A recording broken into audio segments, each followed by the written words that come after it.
Welcome to the Great American Collectibles Show, heard Wednesdays at 6:30 p.m. Eastern on PSA.com and the PSA Facebook page. The Great American Collectibles Show is brought to you by PSA and the National Sports Collectors Convention. Tonight's headlines are brought to you by Sports Collectors Daily. For all of your hobby news, features, and more, visit sportscollectorsdaily.com. And now, your hosts, Tom Zappala and Rico Petrocelli. Mr. Petrocelli, how are you this fine morning? Nice to see you again. Merry Christmas, Happy New Year, all that crap. When? Well, it's Sunday. Oh, Sunday's Christmas. Yep, that's my two of my favorites is Christmas and Easter. I like 4th of July. Okay. 4th of July is good. It's warm, Yeah. it's sunny, no slush, no cold. Wow, but what do you do? Barbecue Yeah. and stuff like that? Yeah, we have a little gig at my house. Not me, boy. Oh, anyway, Cholesterol. welcome to the Great American Collectibles Show. Tom Zappala, Red Sox Hall of Famer, Rico Petrocelli. Yeah. Did anyone ever call you Rico, like growing up? No, it was Rico. I had a lot of fights in school when the teacher used to announce. She'd call it Americo, and the kids would, boom, get out of here. All right, listen, please make sure you subscribe, like, and share the show with your friends. You can watch us on Facebook, YouTube, listen to us anywhere you listen to your favorite podcast. If you have a comment, a question, you can while you're watching the show, you can make a comment down below, and you can email me at zapsenior, ZAPSR at hotmail.com. That's good. No swearing when they come in? I don't care. It's up to them. All right, listen, we have a good show today. We have our good friend, Charlie Parrino, first from JRI Cards, followed by... Can I say something? Oh, yeah, go ahead. No, before. These guys are great. Oh, they're awesome. They're really good. We have Terry, Melia, and Dustin Porras from PSA. Nice. And then towards the end, if he shows up, because sometimes he forgets, John Taube from JT Sports. We love John. He's senile, you know. Well, he's old. It's like you. John Mallory I happened to be in the show, came in and... The first show we did. Yeah, we did 2 shows today. Folks, this guy is terrific. John is very good. I mean, he's a bright guy. He's a writer, by the way, one of the great writers. He writes for a couple But of he magazines. did a lot of radio stuff, too. Yeah, he did. And but, TV stuff. Yeah. John is good. Very bright guy. He is really He terrific. is very well-spoken, Yes. like Lou Blasi, Right. All right, listen, let's bring in our good pal, Charlie Parrino from JRI Cards. First of all, Charlie, first question. How's your mom doing? She's doing good. She's going to be discharged from the hospital probably tomorrow, and we'll have her home for Christmas, all wrapped up and with a big bow on her. Good. Now, does she, you guys do anything Italian on Christmas Eve or no? The fishes, I'm a spaghetti guy. I need my macaroni. I need my pasta. We do too. We do the same thing. Yeah, that whole fish thing has gone by the wayside. Oh, yeah, definitely. Right? Down in Florida, there's a lot of fishes down here. There's a lot of seafood restaurants, so I need some lasagna. You know how it is. Yeah. Absolutely. Garlic bread, and I'm good. With some gravy sauce on there? Yeah, both. First of all, don't ever on this show call it gravy. Don't ever call it gravy. No, I'm a sauce guy. It's sauce. I'm a sauce. But anyway, all right, so Charlie, a couple of things. Tell us about what's going on with JRI Cards. You got all kinds of stuff going on. JRI Cards, we're doing fantastic. Again, we educate and entertain during our 4-hour shows 5 days a week at JRICards.com. We got packs from the 50s, 60s, 70s. Some really rare. Some that we get a lot of emails saying, please don't open that. It's too rare. But we like to dig up the cardboard treasure. We educate, entertain. We try to relive childhood memories when we were younger, saving our money from cutting grass and buying a pack for 10 cents. And it's fun to open those today, but they're not 10 cents anymore, so they cost a little bit more. So wait a second. You said you do, how many shows do you do a week? 5. And how long do they last? 3.5 to 5.5 hours. Wow. Oh, Yeah. wow. And we're constantly opening things. There's no, we're not discussing sports. We don't discuss politics, religion, or sports because it can turn into a war. You got a Red Sox fan and a Yankee fan. Excuse me. They go crazy. But you have an entertaining show. That's one of the things that's great. You were with me when No, Joe Marino was. You Joe didn't. Marino, Yeah. You know something, Charlie? I've said this to you in the past. You really should consider opening up your show to a live audience.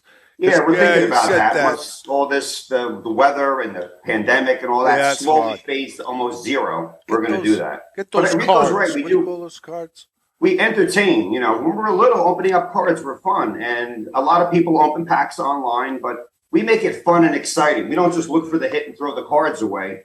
I make a lot of commentary, especially during the 70s, my peak era. And we have Nick do opening packs. He's more the modern guy because he knows more of the modern guys. But I like those plain Jane 70s baseball, football, basketball, hockey. It was simple, and it was fun when we were little collecting, and we looked forward to it on our little shoebox in our room every day. What age groups do you get? All age groups, young and Pretty some much, older? we do about 80% vintage, and I'll call it mid-modern, you know, the 2005, 8, 10. But we got guys as old as 70 years old collecting with their kids and grandkids. Dads with their kids watching, and it's fun because we really do a lot of education. We give a lot of pricing, who's in the pack, what year it is, because nobody really knows like this too much. Yeah. You know, Charlie, you contacted me and you said, "Hey, I have a surprise for you. I have a nice little pack opening, and let's take a look at it." And the 1999 Fleer Sports Illustrated box. Is that what it is? So Yeah. we have a clip, and David's going to play it. Yeah. Yeah, right now. Well, I think Chrissy's going to play it. I think Someone's they're gonna both play it. gonna Playing the clip, I feel like I'm on the Tonight Show. There's Johnny Carson. Last pack. Can we just add one more autograph, please? Hey, Rico Petrocelli, Oh God! Red Sox, Hall of Oh, Fame, jeez! most home runs ever by a shortstop till A-Rod beat it. And I talked to him. He's a little upset about it because you know A-Rod had that little issue. Rico Petrocelli, we're posting a video at the National. We hung out with Rico, and he's just a great, great guy. He's funny. He's entertaining. The Great American Collectibles Show, and he's got a lifetime of stories. If you ever sit him down and buy him a drink or a bowl of spaghetti and meatballs, he'll tell you all the great, great stories. Oh Rico God! Petrocelli. Very cool, Charlie. So, Thanks. Rick, That's very nice of you. how come my card? I've never been opened in a pack, ever. Well, you know, stay with it. The shows, they're going to have cards for shows. Do they? How they really? Yeah, they're going to. You'll be in We there. pulled Rico's card plenty of times, and that was out of the blue. Rico was a 1999 Fleer Sports Illustrated you autographed a long time ago. Yeah. And it came out of the blue. You know, I wasn't expecting. I knew you were possibly in there, but we're going through all the baseball guys, and then there you were, holding the bat with the donut. It was a great shot. All right, Charlie, your website address. JRI Cards.com. Live 5 days a week. YouTube, Facebook. We have charity breaks for our Independence for Veterans. And the show is fun and exciting. And we make card collecting great fun again as you were a kid. But they're worth a lot more money today than they were. So, Charlie, I'm going to be down there in a couple of weeks, so I get invited to come in as a guest and just hang out with you? Yes, I got the cigars ready for you and Rico.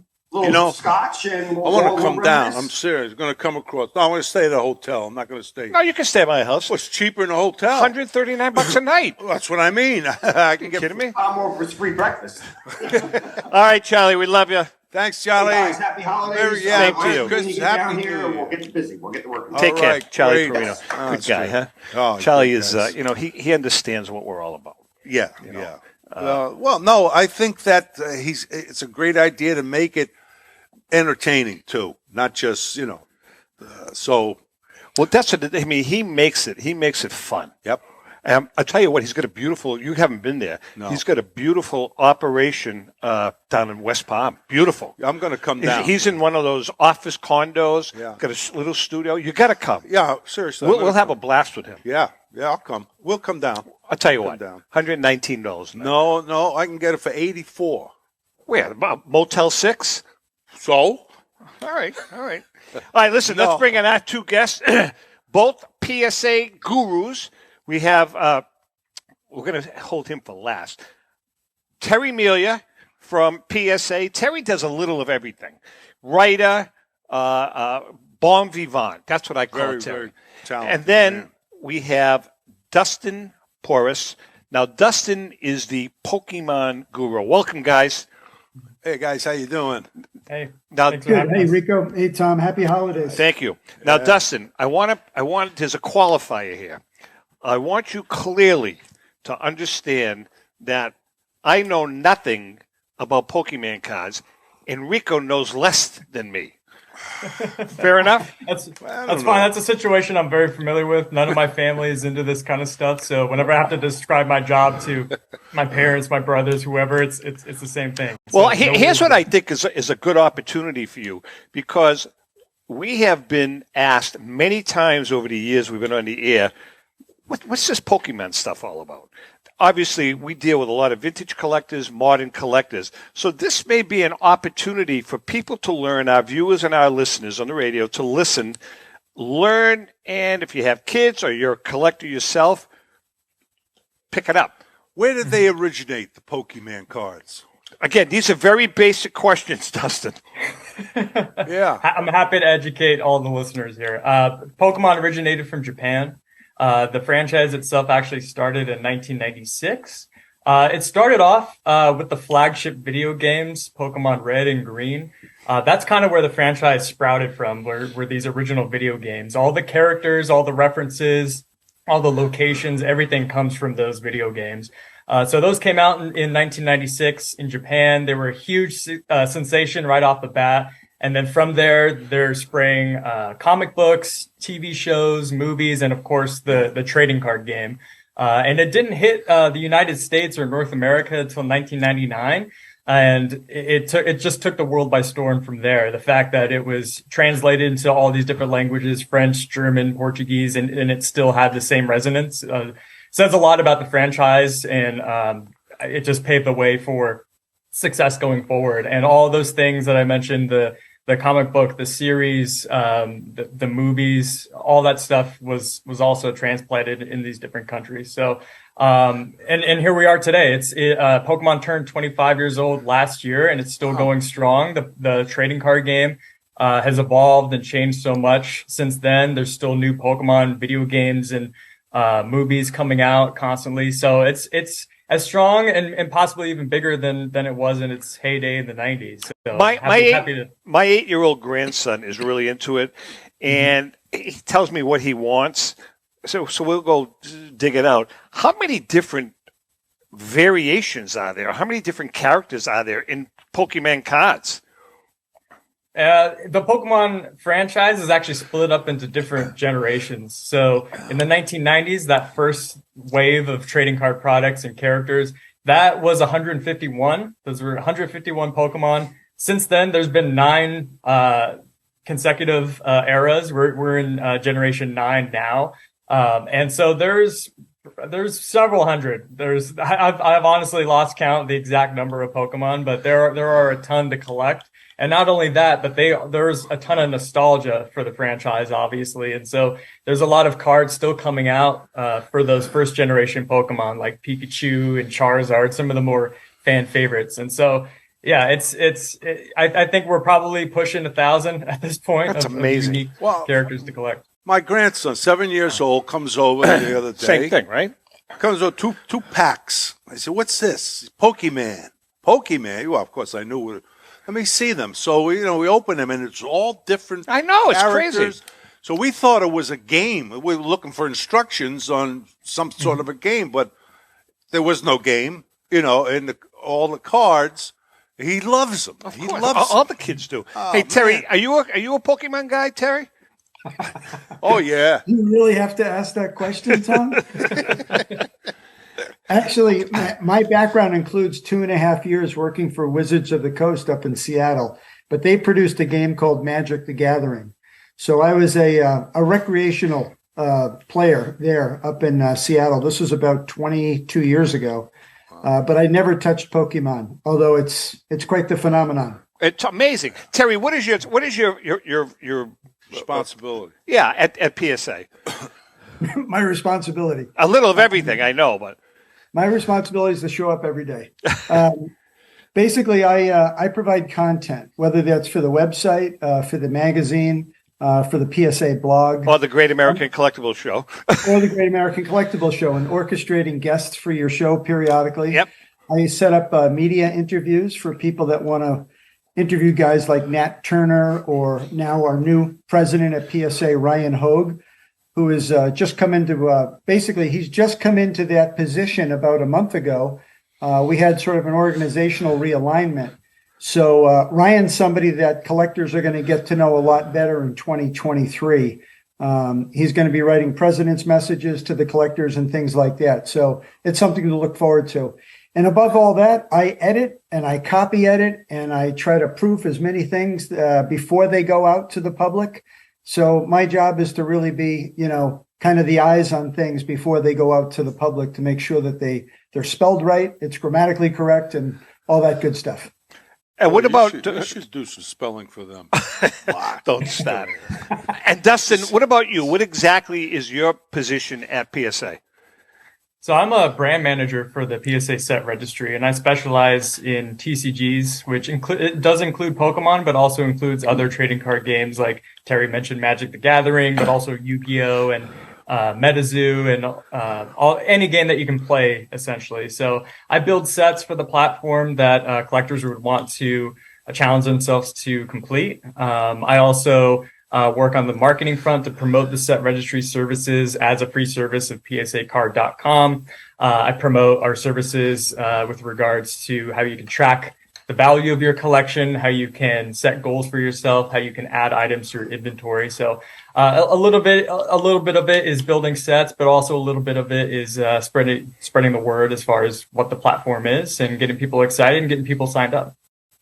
Do Pokemon collectors, do they have to send it to PSA to get graded? Graded, yeah. Graded? I mean, is there value to ungraded ones versus graded?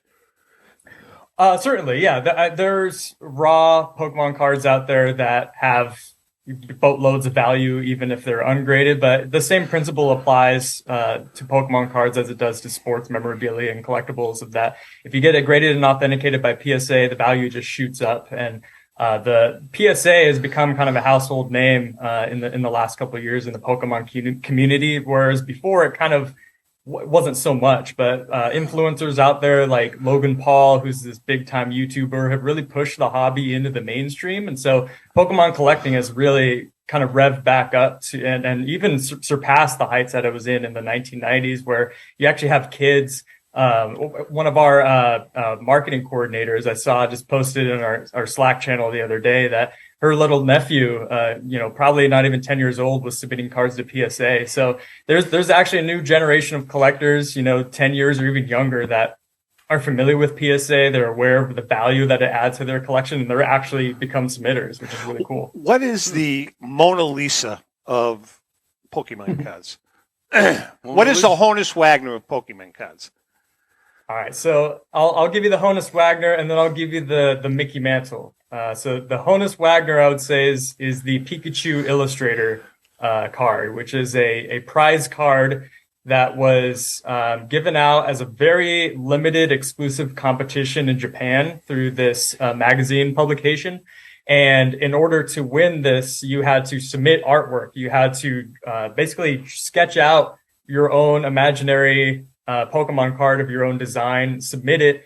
And there was a panel of judges that voted on the best submissions. And if you were one of those handful of winners, of which there were, there's believed to be far less than even 100, you received one of these Illustrator Pikachu cards. And that has shot up in value. It's reached well over $500,000 of PSA graded examples on the marketplace.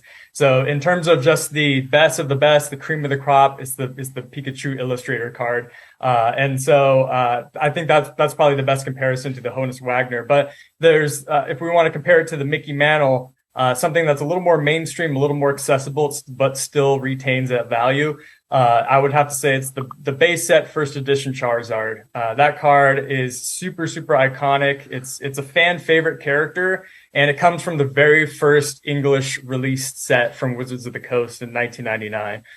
It does have a significantly higher population than the Pikachu Illustrator, so it's a little more accessible, but that really hasn't affected its value over time. That continues to rise with every passing year because there's so much nostalgia for Charizard as one of those first generation characters. It was that one card that all the kids in 1999 wanted on the playgrounds. And so like, I think it kind of just has that reputation of now that those kids are older, they can have more disposable income and get that card that they never were able to get to before. So I'd say those are like the reigning champions. I think there's things that, other prize cards or trophy cards out there that supersede those. But as far as the most iconic and in terms of value, I'd say those two are at the very top.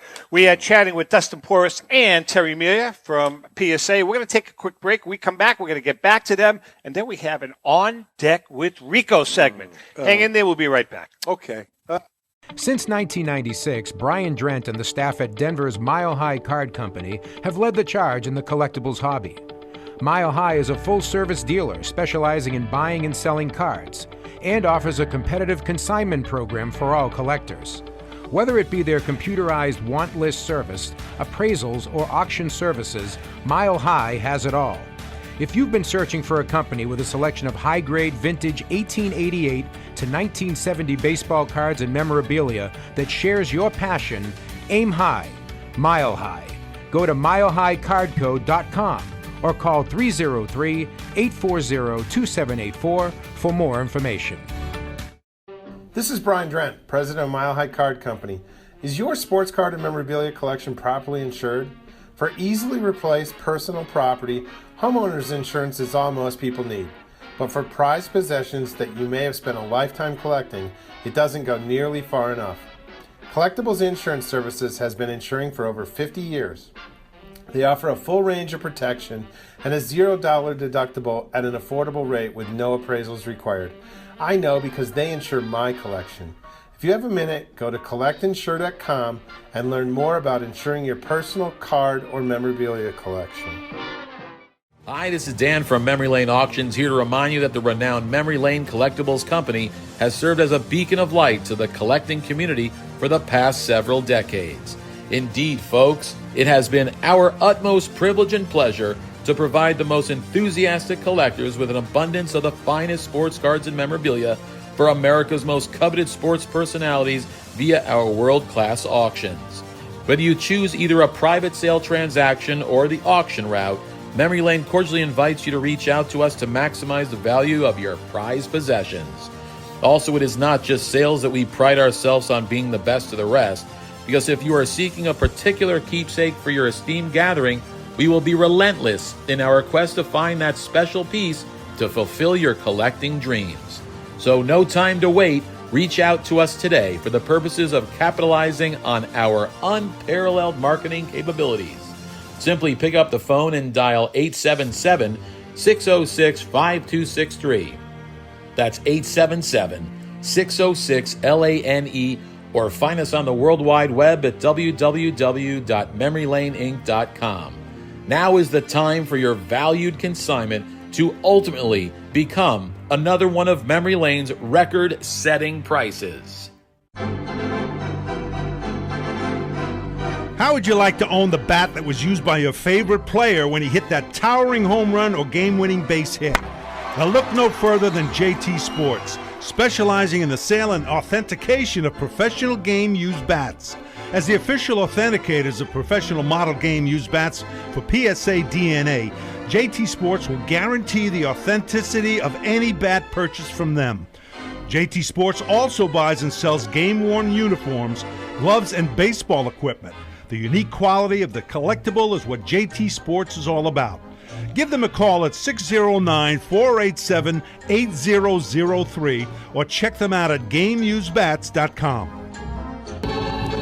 Number 6 on your roster. Number 1 in our hearts. John Taube, Petrocelli.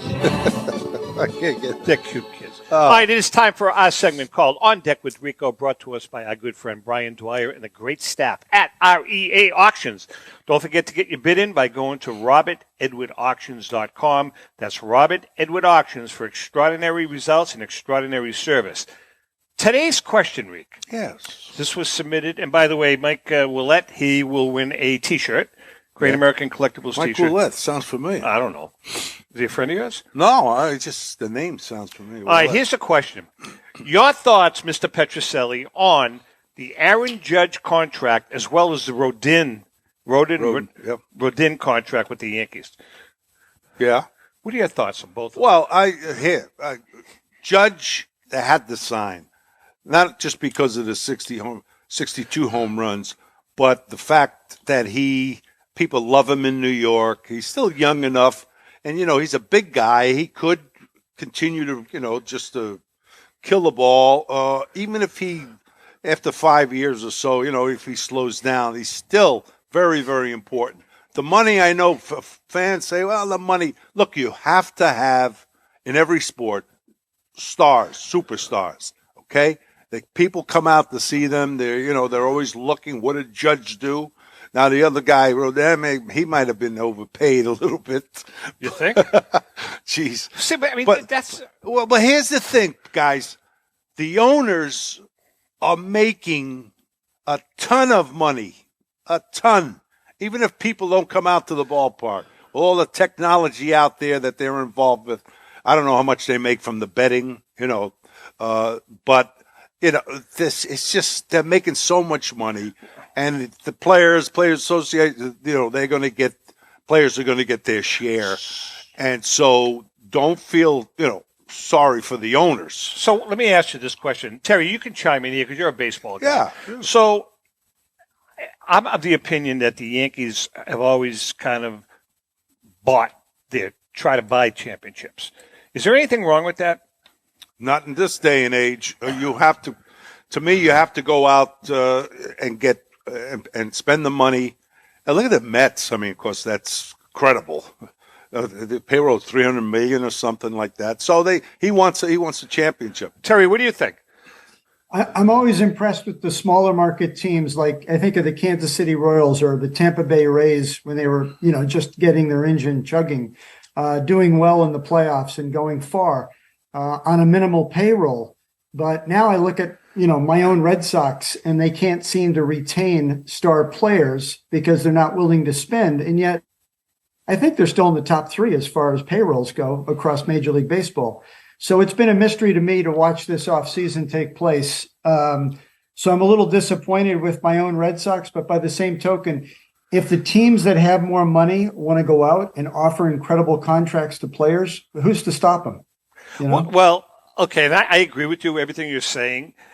Doesn't it all revert back to the fact that if the Red Sox want to do what they're going to do, they have to have an amazingly strong minor league system to do that, like Oakland did when Billy Beane was at his height. Well, Houston, there's a lot of teams who lost 100 games 3-4 years in a row, and then all these young guys came up. If you can do that, now will fans in Boston, will fans in New York, and on the big market teams, will they have the patience?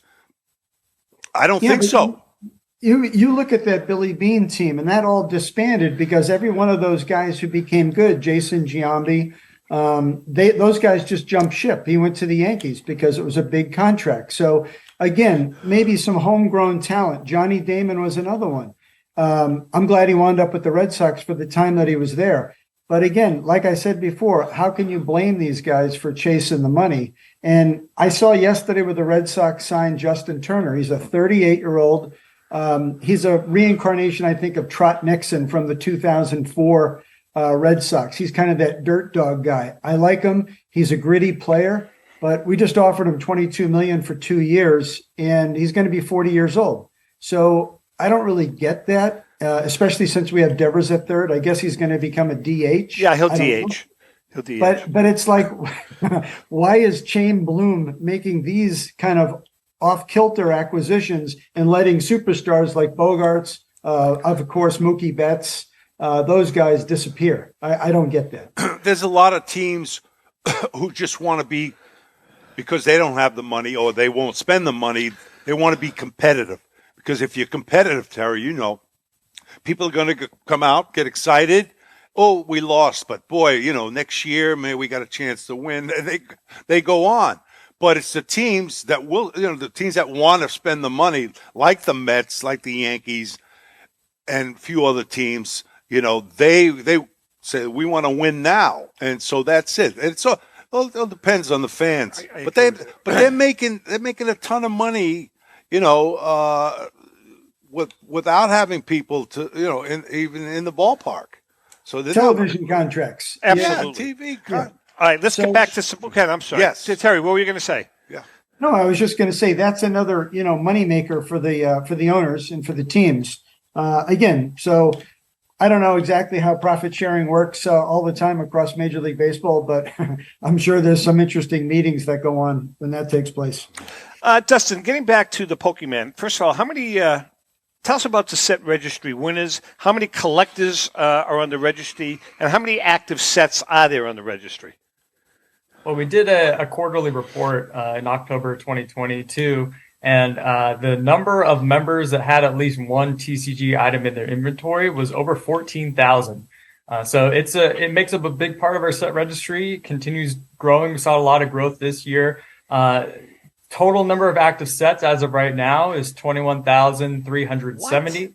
That's not how many checklists there are to complete. That's how many individual sets have been created for the set. But sets that are on the registry?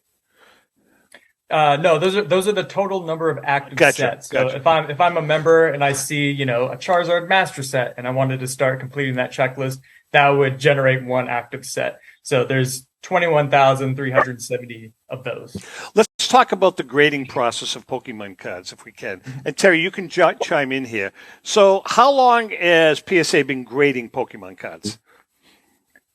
As far as I'm aware, and I asked this question a while back, it seemed like as soon as Pokemon hit the markets, we accepted them for grading. So I don't think that there was any sort of delay. I think as long as they've been around, PSA's been accepting them. Now, from a grading standpoint, with a particular grader, there's a big difference, I would think, grading a 52 Mickey Mantle or a 1933 Gaudy Babe Ruth versus a Pokemon card. Did PSA have to bring in special graders or train them to be able to grade Pokemon cards correctly? Well, yeah, absolutely. I mean, you have to be familiar with what you're handling, what you're looking at, and what the card should look like in its gem mint state. And not only that, but we have to have people on our team that are experts in these properties, so that way they can weed out fakes and know what truly makes a card authentic. A lot of these cards have pretty intricate, complex foil treatments, like holographics and full arts and things like that. And so being familiar with how those should look is super crucial. So not just graders, but getting Pokemon and TCG experts on a research team is super critical. How can people want to learn more about it? I want to. Rico wants to be an expert in Pokemon. No, I want to look into Pokemon. Can I go to the PSA a website and see the cards that are really, valuable, so I can steal my grandson's 2 packs and he won't know it anyway. He's only 7. But no, seriously, is that can I do that? Go to PSA or some other? Yeah, all of the card information that you could find for sports, whether it's with regard to population reports or PSA price guide, all of that has been applied to TCG and Pokemon cards. Yeah, so okay. if you read PSA magazine, if you go on PSAcard.com and check out the population report or a price guide, there's Pokemon sets spanning all the way back to 1999 and even before that you can find information on. So you can actually get an idea of what's out there, what's already been graded, and what things are valued at. So it's important because we got a lot of collectors watching and listening, and so I know I'm going to do that because now that I'm an expert in Pokemon. cards. I You want to guys, be an expert. another good source for information is the blog at PSA. So go to blog.psacard.com. We do periodic updates on there regarding Pokemon. Dustin is usually the author. He and a guy named Greg Marquez kind of, switch hit with regards to some content that we put up there. And I just wanted to also say that Dustin was mentioning about the influence of social influencers. And somebody who else has come into the Pokemon realm as of late is a woman by the name of Laura Don Diego. And we just did a profile piece on her in PSA Magazine. And Tom, I'm going to pitch her for your show because she's just an incredible influencer, even though she calls herself just a businesswoman. But she has a great following, 32,000 followers on Instagram. But she also is just kind of a diamond in the rough. She came into this a couple of years ago. Now she buys, sells, trades. She's a very popular figure in that realm. So that's somebody to read about in the January issue of PSA Magazine. And Dustin and I actually co-wrote that piece. So that was a good joint effort by the two of us to put that together. Terry, let's switch gears for a minute and tell us what's going on with PSA. How many employees now? Do you have any idea? Ballpark. PSA specifically or collectors? Well, overall? PSA first. I'd say PSA is past the 600 level. We're probably around 1,500 to 1,600 with collectors, but there's overlapping positions with PCGS and PSA. So it's tough to sometimes differentiate. Plus, we have people in operations who work for both divisions. So it's a little bit hard. But suffice it to say, we've more than doubled our staff in the last 18 months. Wow. Unbelievable. How about some of the new innovations? That's what anything. Well, one of the best new innovations, the relaunch and the revamp of the Collectors Club took place. On Friday, we made the announcement publicly. There's 4 components to the new revamped, relaunched Collectors Club. And again, the first and foremost that the Collectors Club grants people is great access to grading specials. Right now, we have 2 grading specials going on through the end of the year. They're $15. I believe it's 20, 25 card minimums, but it's for TCG as well as for sports. TCG goes back to 1996. Is that it, Dustin? And then sports is 1980 to present. 1993 was the first Magic set, so that should be.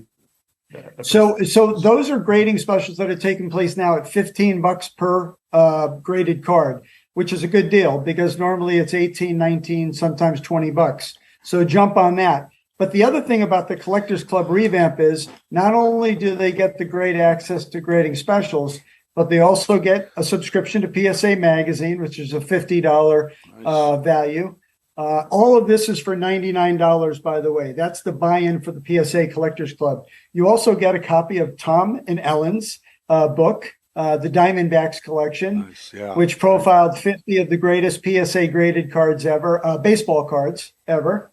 And then last but not least, the real piece de resistance for the Collectors Club this time around is a $100 credit for Loop. Now, Loop is this online live streaming marketplace where you can actually take that $100 and apply it to future purchases on their platform. So basically that in itself pays for your Collectors Club buy-in at $99. So that's something we just announced on Friday. So I'm happy to get that out there to your listening public. All right, so before we let you guys go, Dustin, people want more information about Pokemon cards. Do they just go to the site? Can they email you? You tell us. PSAcard.com, like Terry said, has a blog that has a lot of very informative entries about not just Pokemon, but also Yu-Gi-Oh, Magic. There's tie-ins to the set registry there. So I think that's a great resource. Of course, any collector that just wants to chit-chat or learn more about Pokemon, TCG, or the set registry is welcome to email me at dporras@collectors.com. I love chatting it up with diehard fans and collectors like myself. So I'd say those, happy to open myself up for some dialogue, but also PSAcard.com is an excellent resource. Fantastic. Dustin, we're going to let you go. Terry, can you hang with us? Yeah, I'll hang with you. We have Mr. Taube waiting in the wings. And between the four of us, we know nothing about the industry, so we can have some fun. Wait a minute. I went to school. Dustin, thank you so much. We're going to take a quick break, Thanks and we'll a lot, talk to you down the Dustin. road. Hang in there. We'll be right you. back. Excellent. Great job. Pristine Auction is a family-owned and operated online auction specializing in autographed memorabilia, sports cards, coins, art, and collectibles. Since their founding in 2010, they've grown to 2 facilities in Phoenix, Arizona, totaling over 60,000 square feet. Jared Cavalier and an incredible staff of over 150 team members serve a very large customer base and enjoy every minute of it. By working with leading authentication companies, Pristine ensures all items are 100% authentic. In addition, third-party authenticators regularly travel to Pristine Auction to provide authentication services on site.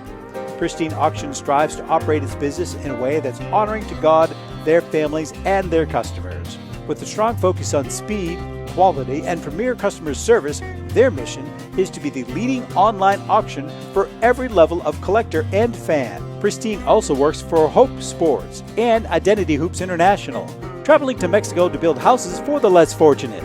Pristine Auction offers several online auction formats with thousands of auctions ending each day. For more information, go to pristineauction.com. That's Pristine Auction, the best in the business. If you're a discerning collector interested in owning the most important pieces in the hobby, look no further than Leland's Auctions. The original sports auction and appraisal house, Leland's was established in 1985 by legendary Pioneer founder Joshua Leland Evans. And today, President Mike Hefner carries on the tradition.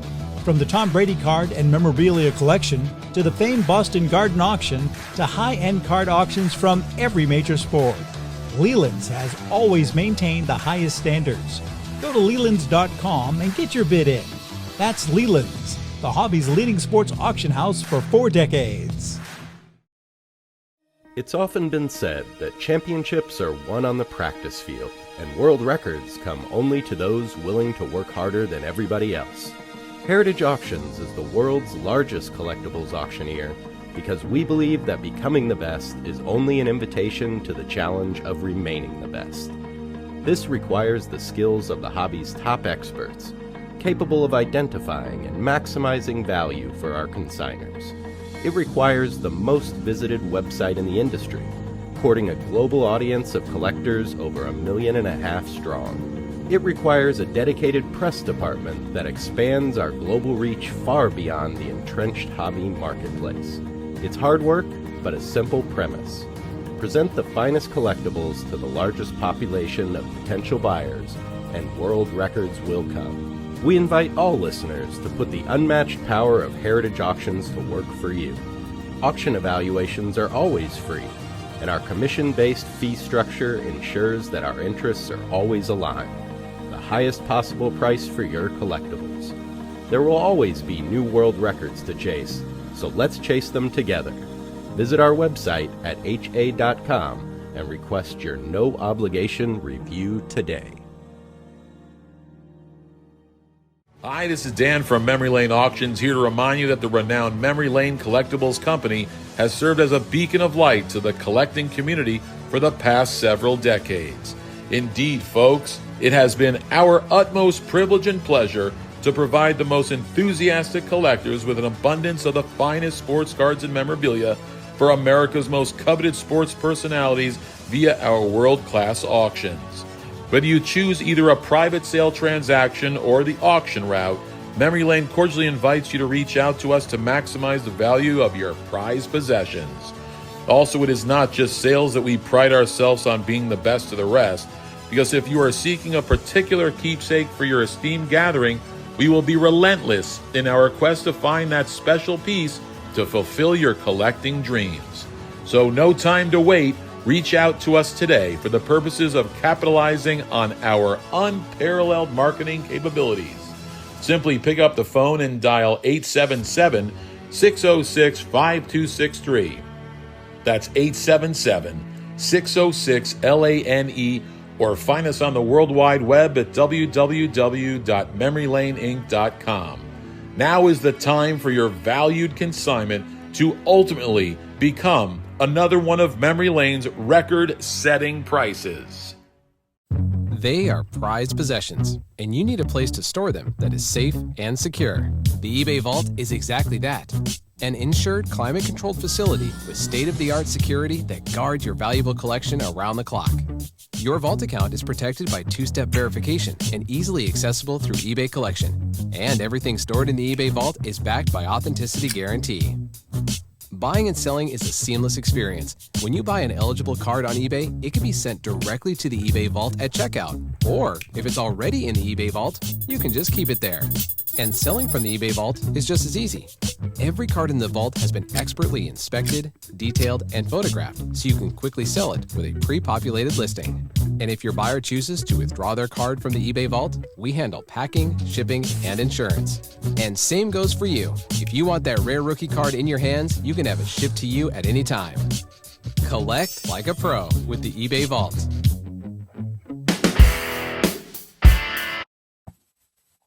We are back. You know something? eBay. Yes, we are. The eBay Vault. I was telling Mallory, the eBay Vault, why don't you and I have a vault? Yeah, you want to? Put stuff in it. All right. Let's do it. Like your memorabilia? Not mine, man. You're not getting mine, buddy. My kids got it. You are so cheap, man. You are so cheap. But, yeah, I get the vault. Terry, where are you at? Were you in California?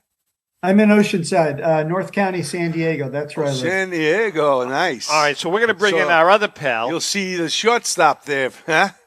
That's right. Bogey's coming to town. Oh, please, don't go down that road, all right? That's all right. Actually, this is why we're bringing in this next really good friend. We're going to talk about JT Sports, but John Taube is in the house. Hey, John. John. Tom. Rico, how are you? Well, good. Pretty good. We've both been. You guys have been sick at all with the flu? It's really going around up on our country. I don't know what it is, but I think I've had a runny nose for the last 3 months. Oh yeah, it's unbelievable. It's unbelievable. That time of year. Yep. So listen, John. Before we're going to get into a few things today. We're going to keep you right to the end of the show, you and Terry, because we're going to talk about JT Sports. But we're going to talk a little baseball too, and the whole industry. Sure. So let's talk about JT. What's going on? I know that you've bought in some amazing bats in recent auctions. Tell us about some of the good stuff you got, if you can remember. If I can remember, well, I mean, there's been since the fall, really since the National, we've been. Taking in a lot of material from all the auction companies throughout the country. Our friends at Heritage, Leland's, Golden. I mean, a lot of material has come in. We're looking at, I don't want to give away any surprises, but coming up in future auctions.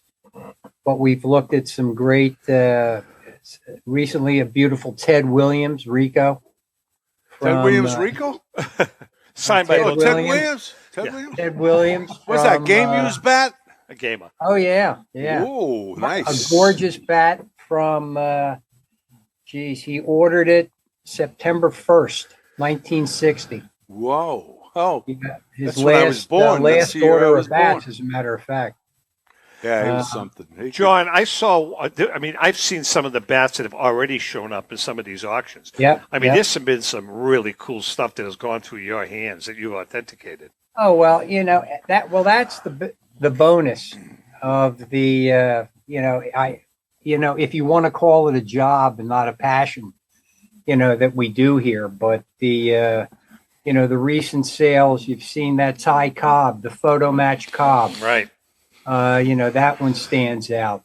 That bat, 1914 photo match with Cobb and Joe Jackson. Just a tremendous piece. Wow. Hey, yeah, the what's his name for the Yankees? Judge? Yeah, the Judge. Do you have a Judge bat? I mean, is there a chance to get the one that he hit the 62nd one with? I know the baseball went for $1.5 million or something. $1.5 million, and we have I was speaking with Fanatics, who has a little arrangement with Aaron Judge, and honestly, they don't know what they may have or when they may have it. But there's been a couple of bats that we've had in the office here that are representative of him, and I'm telling you that you can't keep them, right now. But there's some people are trying to judge where the market's going to be when these bats finally come out, if they do. So, you mean financially? I mean, yeah. I mean, how popular? Oh, sure. Yeah. Okay.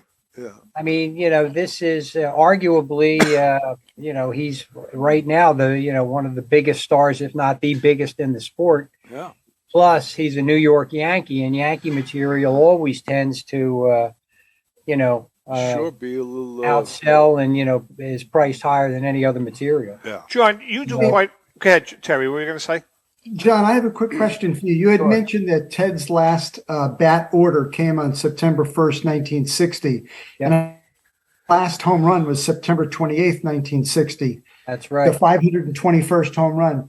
How many bats were in that original, or that order, I should say, that last one? And I'm just curious, does a guy usually order a bunch of bats knowing that he's probably going to hang it up 3 weeks later?